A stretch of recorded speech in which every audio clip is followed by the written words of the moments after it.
Pessoal, vamos falar de função do primeiro grau. Eu tenho aqui um caso de uma produção relacionada com o tempo. Vamos fazer aqui o gráfico de dispersão desses dados.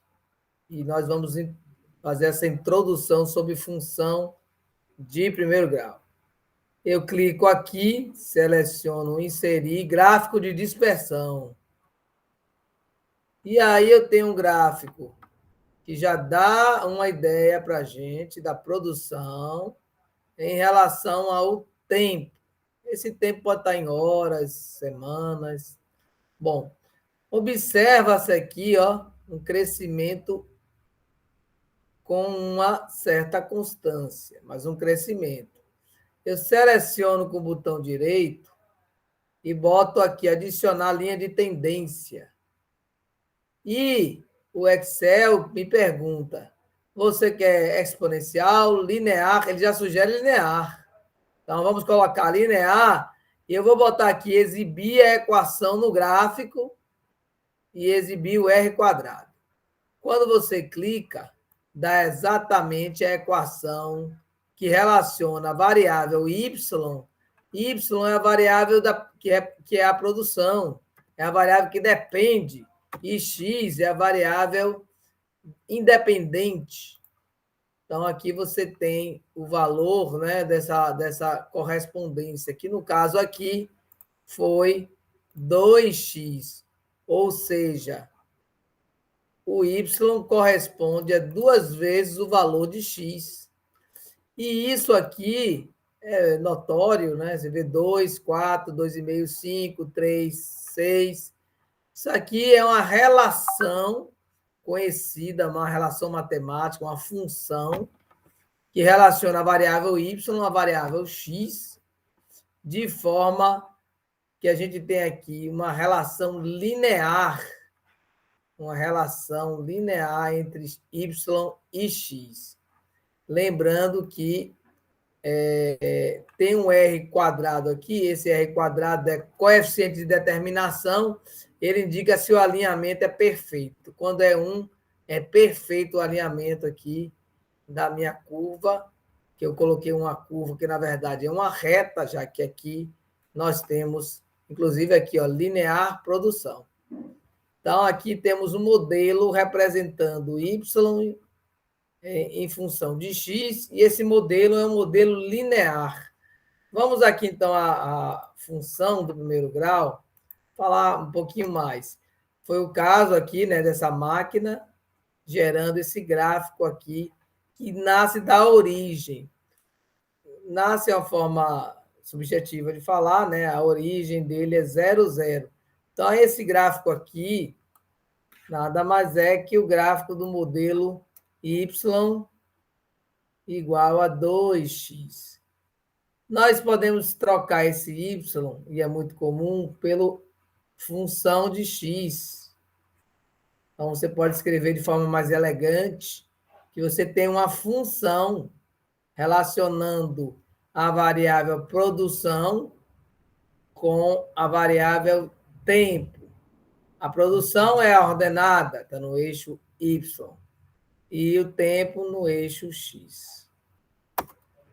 Então, toda função do tipo f em x é igual a x mais b, com a e b contidos nos reais, né? São coeficientes, esses são os coeficientes da função, e a tem que ser não nulo, é denominado função do primeiro grau, ou simplesmente função afim. A função do primeiro grau tem esses coeficientes. Esse aqui é o coeficiente que a gente chama de angular, o A, né? Ele determina como vai ser esse ângulo em relação ao eixo x. E esse segundo é o coeficiente angular, não, desculpe, linear. Então, nós temos dois coeficientes, A e B. Então, aqui o A é 3, o B é 1, aqui o A é 1, o B é menos 5, aqui o A é 4, o B é 0, essa aqui é uma função linear. né? Nós temos ela passando na origem, e essa última aqui, desse exemplo, o A é 1/3, o B é 1. Toda função do primeiro grau em que B é igual a zero, como nós falamos, recebe o nome de função linear. São funções lineares, a do nosso exemplo, que a gente começou, y igual a 2x. Temos aqui x sobre 5 e y igual a x. E todas essas funções, elas têm uma raiz ou zero, ou seja, um valor em que a função é igual a zero. Para isso, vamos imaginar uma função como uma máquina com entrada e saída. Imaginando a função como uma máquina de entrada e saída, né? Você tem aqui a entrada, vou usar o termo em inglês, input e output. A entrada é o x e a saída é o y. Então, a raiz nada mais é que o valor de x que faz com que a função tenha saída zero. Né? Imaginemos aqui uma função bem básica, que é 2x mais 8. Você quer achar a raiz dessa função, você vai dizer que y é igual a zero, ou seja, x vai ser igual a menos 4. E a raiz é muito importante no modelo linear, porque ele indica uma mudança no sinal. O sinal aqui dessa função, antes de menos 4, era um sinal negativo. Depois de menos 4, passou a ser um sinal positivo, já que essa função é crescente. Os valores de x vão assumindo valores maiores, positivos, em relação aos valores de y. O valor de y vão assumindo valores positivos. E esse sinal que nós falamos está aqui. Quando A é positivo, nossa função é crescente. Quando A é negativo, essa função é decrescente. Então, você tem aqui, ó, o A é o coeficiente, né, angular. Quando ele é positivo, a função assume uma reta crescente. Nesse ponto aqui, ó, que ela muda de sinal, é exatamente a raiz da função. Já aqui é A negativo, a função é decrescente. Na raiz, o sinal que era positivo passa a ser negativo. Observe que tem até uma regrinha aqui, ó. Na crescente, a esquerda é o sinal contrário a A. Idem também para a decrescente. Sempre ao contrário do A. E a direita é sempre o mesmo sinal de A. Então, como A aqui assumiu o valor positivo, tipo A é igual a 3x mais 6. A é 3, então a função é crescente. O sinal dela vai estar à direita. Na função decrescente, tipo menos x mais 4, a função decrescente, já que A aqui é menos 1, lembrando que A aqui é 3. A menos 1, o sinal contrário de A vai estar à esquerda, então ele vai ser positivo, e o sinal igual à direita é o mesmo sinal de A, que é negativo. Mas aqui você vê a ilustração, ó. Ele era um sinal positivo antes da raiz, e depois da raiz passou um sinal negativo. Eu trouxe esse pequeno exemplo para a gente visualizar um pouco a função afim e, na verdade, aqui analisar essas questões. Mas aqui nesse exemplo não foi dada a função, foi dado os 2 pontos que definem o gráfico da função do segundo grau, do primeiro grau. Que a função do primeiro grau é uma reta. Então, pelas leis da geometria plana, para definir um gráfico que é uma reta, bastam 2 pontos. Né? Então, 2 pontos, cada ponto tem seu par ordenado. Nós temos aqui exatamente 2 pontos definindo esse gráfico. Então, nós vamos tentar aqui, vamos fazer, melhor dizendo, ilustrar esses pontos. O primeiro ponto aqui, a gente tem, vamos chamar de ponto A, e o segundo aqui, ponto B. No A, você tem as coordenadas 5 e menos 2. No B, você tem as coordenadas 11 abscissa, 10 ordenada. Então, aqui a gente pode montar um sistema, um pequeno sistema, já que nós sabemos que esse gráfico aqui tem um comportamento linear. Então, eu sei que o gráfico tem esse comportamento. É um modelo linear. AX mais B é igual a Y. Y eu já tenho aqui, né? Tenho Y e tenho X para cada ponto.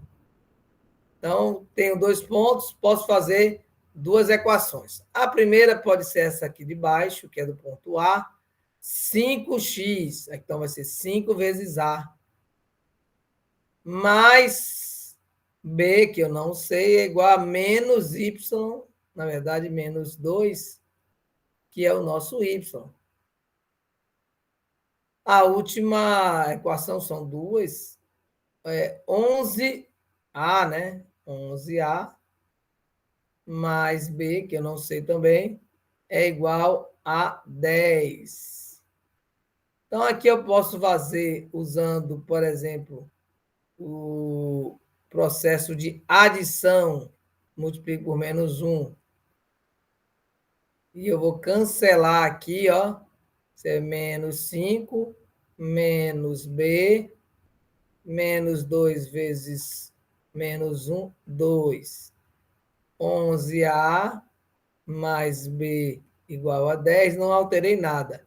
O adição é o seguinte, eu multiplico por um número real, de tal forma que eu consiga anular uma das nossas variáveis. No caso aqui foi o B, ó.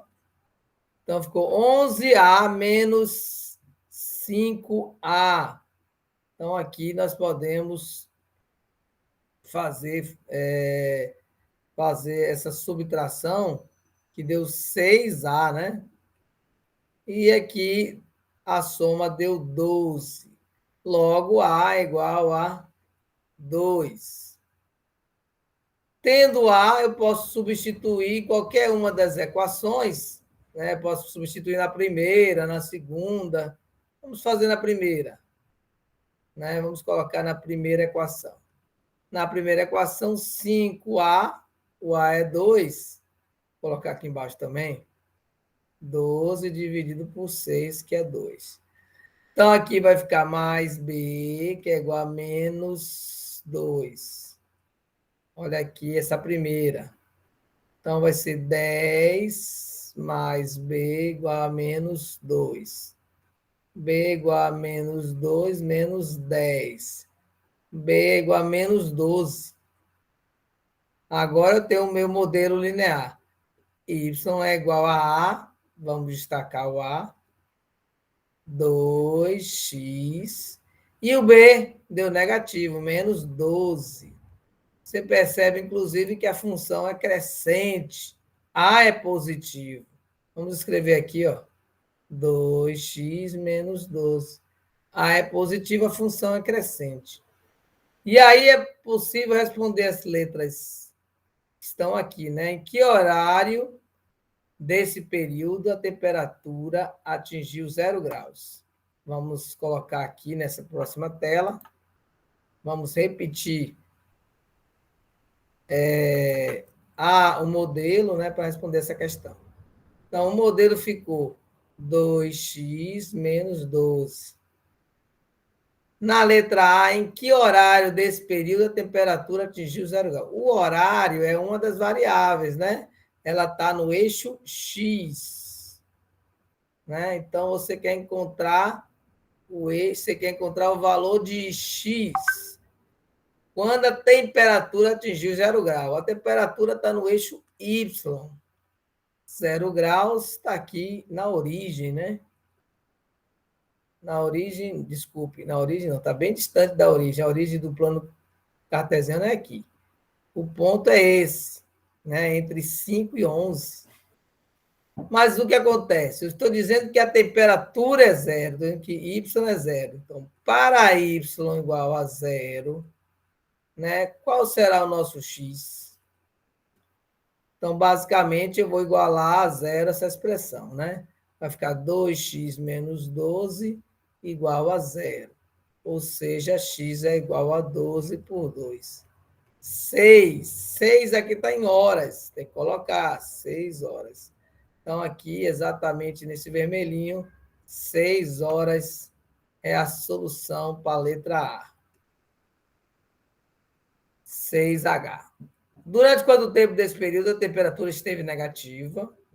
Queremos saber o tempo que ela estava abaixo, na parte de baixo aqui, ó, que eu vou destacar. E na letra C, quanto tempo teve positivo? Essa parte aqui. Adiantando aqui as respostas, nós temos um tempo aqui de 1 hora na parte negativa. Olha aqui. Vai de 5 até 6 horas. Fica na parte negativa. Nós vimos agora que esse ponto é 6. Nós temos aqui o zero da função. Ó, exatamente, o zero da função. Já aqui, a letra C, nós vimos que tem um tempo maior, 5 horas, ó, do 6 até o 11.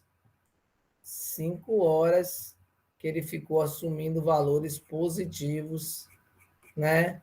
Afinal de contas, a temperatura ficou acima, né? Nesse tempo de 5 horas, né?